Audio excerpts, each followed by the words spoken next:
लक्ष्य निर्धारित करना कि हम कार्तिक के जो 7 नियम है, कार्तिक के महीने के जो 7 नियम बताए गए हैं, कम से कम हम 7 नियम में से एक नियम ऐसा पकड़ें जिससे हमारा जीवन सार्थक हो जाए।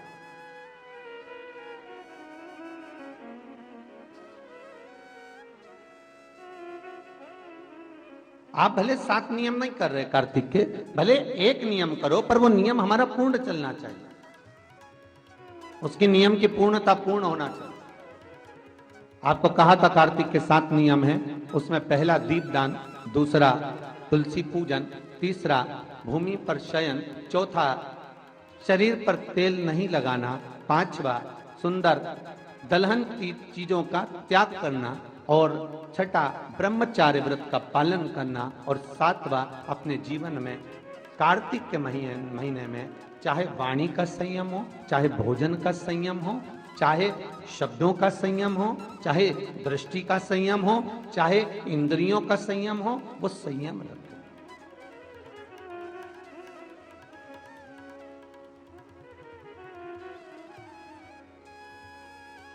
वो संयम धारण करना। अब हमें ये ज्ञात करना है कि 7 नियम जो कार्तिक के महीने के होते हैं, कार्तिक माह में जो 7 नियम बताए गए होते हैं, इन 7 नियम में से कोई एक नियम हम हमारी जिंदगी में उतार लें, कोई एक नियम हम हमारे जीवन में उतार लें, जिस नियम के बल पर हमें परमात्मा का साक्षीकरण हो जाए।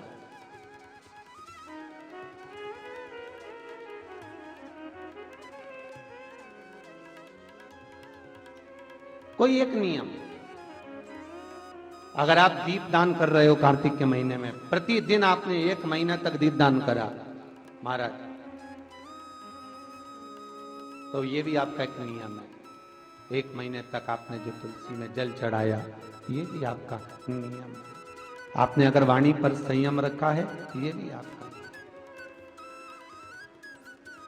महाराज। एक बहुत सुंदर बात कार्तिक के महात्म से लीजिएगा अपने जीवन में उतारने के। कार्तिक के महीने का 7वां नियम याद रखना, संयम।